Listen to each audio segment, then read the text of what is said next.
안녕하세요. NLP 코비입니다. 오늘의 꼬리에 꼬리를 무는 페이퍼 딥다이브 꼬꼬페에서 다룰 논문은 시아멘 유니버시티에서 나온 How well do large reasoning models translate? A comprehensive evaluation for multi-domain machine translation입니다.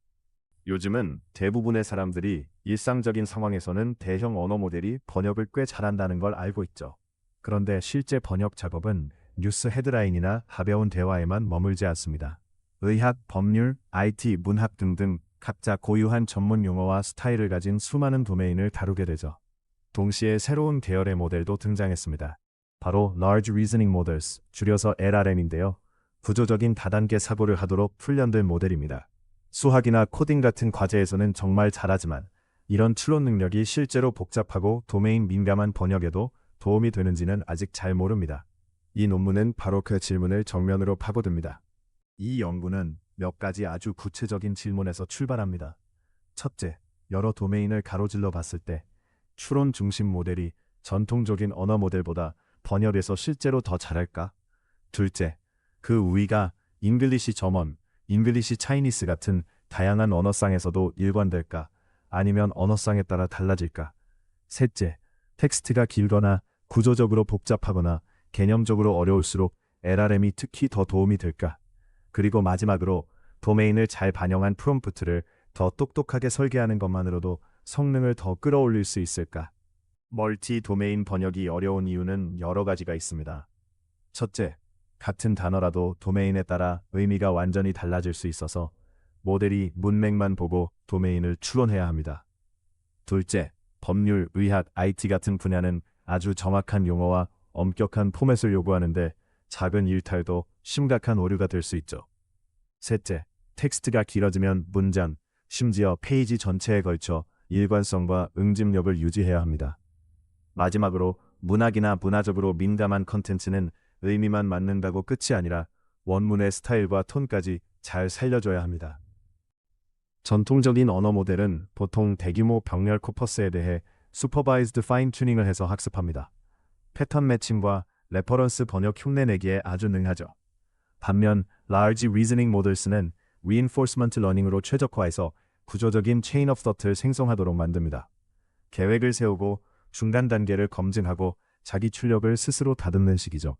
이 논문의 가설은 이런 추가적인 추론 장치가 의미적으로 밀도 높고 구조가 복잡하고 문맥 의존성이 강한 번역에서 특히 유용할 수 있다는 겁니다. 저자들은 두 계열의 모델을 비교합니다. 전통적인 쪽에는 GPT-4, 딥식 V3치, 제미나이 2.0 플래시를 평가하고요. 추론 모델 쪽에는 오픈AI의 O1과 O3 미니, 딥식 R1, 그리고 제미나이 2.0 플래시 팀킴을 테스트합니다. 전부 공식 API를 통해 접근했고 동일한 번역 평가 파이프라인을 거치게 해서 성능 차이가 툴링이 아니라 모델 자체에서 비롯되도록 설계했습니다. 모델들을 제대로 스트레스 테스트하기 위해 저자들은 폭넓은 벤치마크를 구성합니다. 번역 방향은 4가지, 영어, 독일어, 영어, 중국어를 모두 다룹니다. 이 4방향 안에서 15개가 넘는 도메인을 커버합니다. 데이터는 WMT, 멀티 도메인 데이터셋, UM 코퍼스, 커먼 MT, KAMT, WMT 리터러리 트랜슬레이션 태스크 같은 잘 알려진 벤치마크에서 가져옵니다. 그래서 뉴스나 대화 같은 일반 도메인부터 기술, 생의학 텍스트, 문화적으로 민감한 자료, 심지어 문학 산문까지 골고루 섞여 있습니다. 도메인은 난이도의 스펙트럼을 넓게 덮도록 골라졌습니다. 뉴스나 소셜미디어 같은 하이 리소스 영역은 전반적인 번역 능력을 시험합니다. 법률, 의학, IT, 생의학 텍스트, 이커머스처럼 용어가 빡센 도메인은 정확한 용어 사용과 구조를 얼마나 잘 지키는지 보게 하죠. 코라닉 텍스트, 컬처, 커먼센스 리저닝처럼 로우 리소스나 특수 도메인은 데이터가 적거나 문맥이 미묘할 때 얼마나 버티는지 봅니다. 그리고 문학, 자막 같은 스타일 요구가 높은 컨텐츠는 목소리, 리듬, 톤을 얼마나 잘 보존하는지 시험합니다. 평가는 여러 자동 지표를 섞어서 진행합니다. 분류는 단어 구 수준에서 모델 출력이 레퍼런스와 얼마나 겹치는지 측정합니다. 코멧은 레퍼런스 베이스트 뉴럴 매트릭으로 의미적 유사성에 더 초점을 두고 사람 평가와의 상관이 더 높습니다. 코멧 키위는 레퍼런스 풀이라서 레퍼런스가 불완전해도 품질을 평가할 수 있습니다. 여기에 더해 저자들은 LLM을 활용한 확장된 MQM 프레임워크를 사용해서 오역, 스타일 문제, 용어 오류 같은 세부 에러 타입까지 주석을 답니다. 단일 점수로 끝내지 않고 더 깊이 파기 위해 저자들은 MQM 프레임워크를 LLM 출력에 맞춘 에러 분류 체계로 확장합니다. Accuracy, Fluency, Style, Terminology 같은 7개의 상위 차원을 추적하고 여기에 소스 에러스와 Non-Translation 카테고리도 둡니다. 그 아래에는 Hallucination, Semantic Repetition, Cross Domain Confusion 같은 25개의 구체적인 에러 타입을 정의합니다. 딥식 V3를 일관된 자동 주석기로 사용하고 한 문장당 최대 5개의 주요 오류를 찾고 심각도까지 매기도록 엄격한 프롬프트로 가이드합니다. English, German, 양방향 번역에서는 꽤 뚜렷한 패턴이 나옵니다. 대화, 뉴스, 소셜미디어, 이커머스처럼 비교적 자유로운 도메인에서는 추론 모델들이 코멧 키위 같은 의미 중심 지표에서 더 높은 점수를 내는 경향이 있습니다. 반대로 전통적인 LLM은 BLEU에서 보통 더 좋은데 특히 법률, 의학, IT, 코라닉 텍스트처럼 용어와 형식이 빡빡한 도메인에서 두드러집니다. 저자들은 이걸 훈련 방식 차이로 설명합니다. 경렬 데이터로 파인튜닝된 전통 모델은 레퍼런스 표현을 더 가깝게 따라가고 Reinforcement Learning으로 최적화된 LLM은 레퍼런스와 표현이 달라지더라도 전반적인 의미 타당성을 더 우선시한다는 거죠. English Chinese 번역에서도 비슷한 이야기가 이어집니다. LLM은 이커머스, 대화처럼 유저 중심이고 유연한 도메인에서는 다시 의미 지표에서 좋은 성적을 내지만 법률과 과학처럼 정확한 용어와 구조가 핵심인 분야에서는 뒤처집니다. 흥미로운 점은 딥식 V3처럼 중국어 중심 모델이 문화적으로 민감한 데이터셋에서 특히 잘한다는 겁니다. 이건 사전학습 데이터가 소스 언어 문화와 얼마나 잘 맞는지가 수론 패러다임만큼이나 중요할 수 있음을 시사하죠. 전체적으로 보면 번역 품질은 모델이 어떻게 추론하느냐와 학습 중에 무엇을 받느냐 이 두 가지에 의해 함께 결정됩니다. 핵심 포인트 중 하나는 지표마다 보여주는 그림이 다르다는 겁니다. 전통적인 LLM은 레퍼런스 표현을 더 바짝 따라가기 때문에 그걸 보상하는 분류 점수가 더 높은 경우가 많습니다. 반대로 LRM은 코멧 키위에서 더 좋은 점수를 내는 경향이 있는데 이건 의미 정렬과 사람스러운 표현이 더 강하다는 신호죠. 그래서 용어가 많은 도메인에서 LLM의 분류가 낮다고 해서 번역이 꼭 나쁘다는 뜻은 아닙니다. 그냥 유효한 패러프레이즈나 대체 용어를 썼을 수도 있는 거죠. 그래서 저자들은 단일 지표에 의존하지 말고 다차원 평가를 해야 한다고 강조합니다. MQM 분석은 여기에 더 미묘한 뉘앙스를 추가합니다. 평균적으로 전통적인 LLM이 전체 MQM 점수가 더 낮은데 이건 가중치가 반영된 오류수가 더 적다는 뜻입니다. 그런데 코란 도메인에서는 오히려 LRM이 더 잘합니다. 명시적인 추론이 애매하거나 비정형적인 언어를 다루는데 도움이 될 수 있다는 거죠. 에러 타입을 쪼개서 보면 LRM은 애큐러시와 플루언시 오류가 약간 더 적고 번역이 완전히 엉뚱해지는 경우도 더 적습니다. 대신 약점은 스타일과 터미널로지에서 드러납니다. 특히 전문 도메인에서 톤이 흐트러지거나 용어를 일관되게 표준적으로 쓰지 못하는 경우가 더 많습니다. 에러 카테고리 비율을 보면 차이는 미묘하지만 의미심장합니다. 에러 RM은 애큐러시와 플루언시에서는 전통 모델만큼 혹은 그 이상으로 잘하고 완전히 상관없는 텍스트를 뱉는 일은 거의 없습니다. 문제는 스타일과 터미널로지입니다. 의미는 맞지만 스타일이 어색한 표현을 고르거나 문서 전체에서 용어를 일관되게 유지하지 못하는 식이죠. 이 패턴은 에러 RM이 의미와 문장 구조를 모델링하는 데는 매우 강하지만 도메인별 스타일 가이드와 용어 제약을 지키는 메커니즘은 아직 부족하다는 걸 보여줍니다. 용어 쪽을 더 자세히 보기 위해 저자들은 WMT23 터미널로지 쉐어드 타스크를 사용합니다.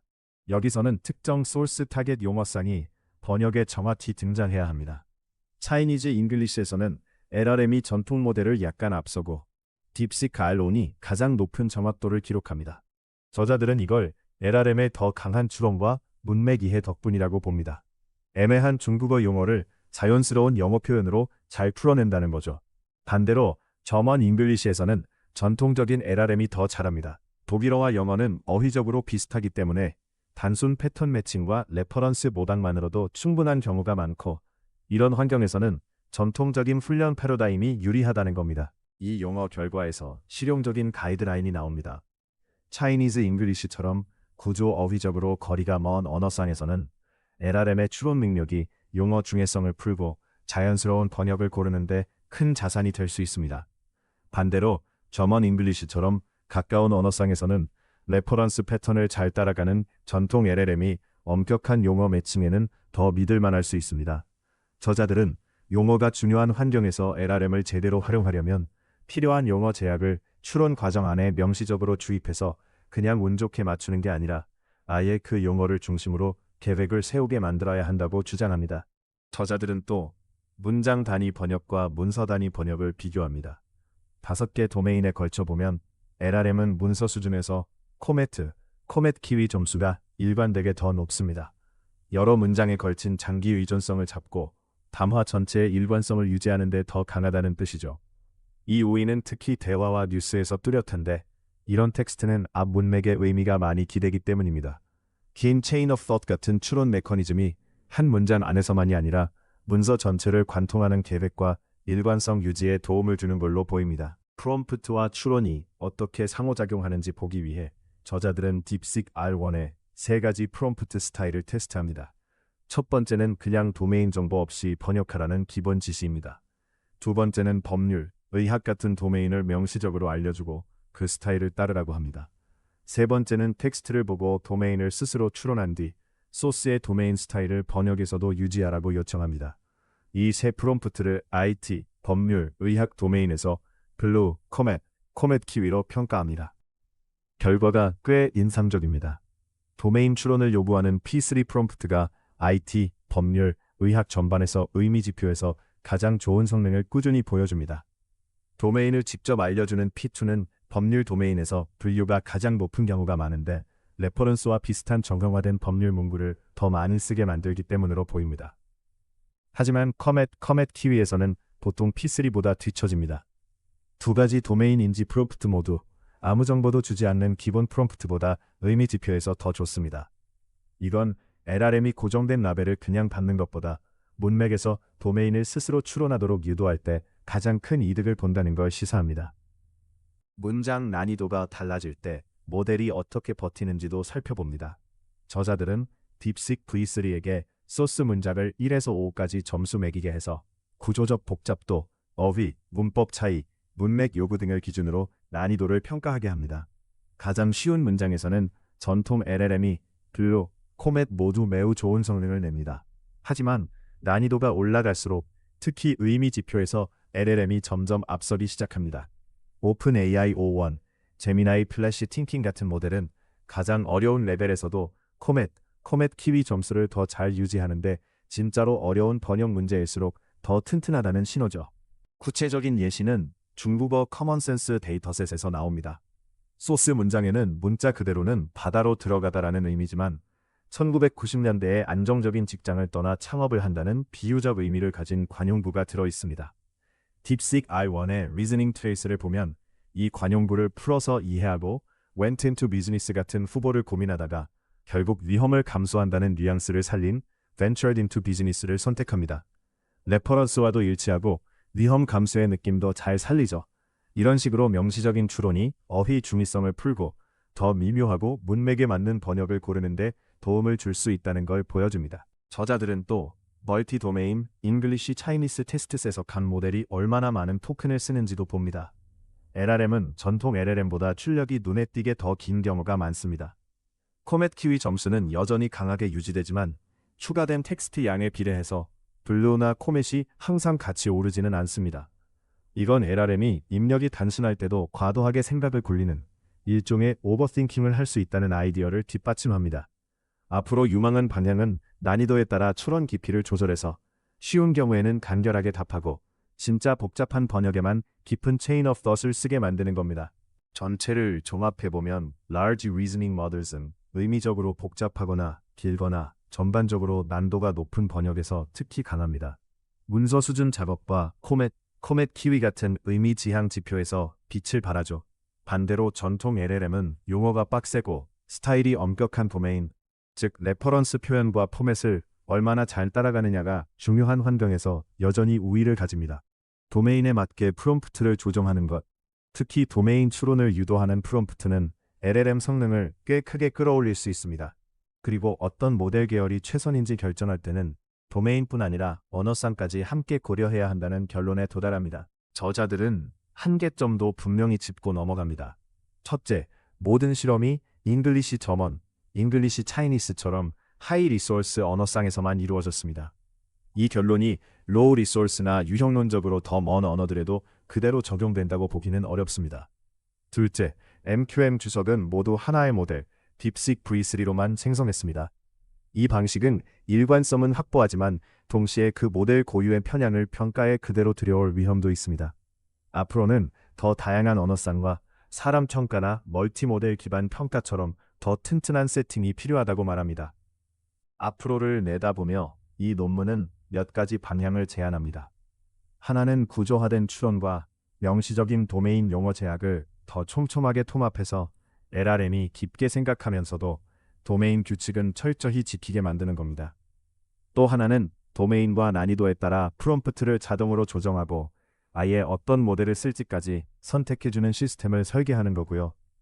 이런 평가를 로우 리소스, 유형론적으로 다양한 언어까지 확장하는 것도 중요하다고 강조합니다.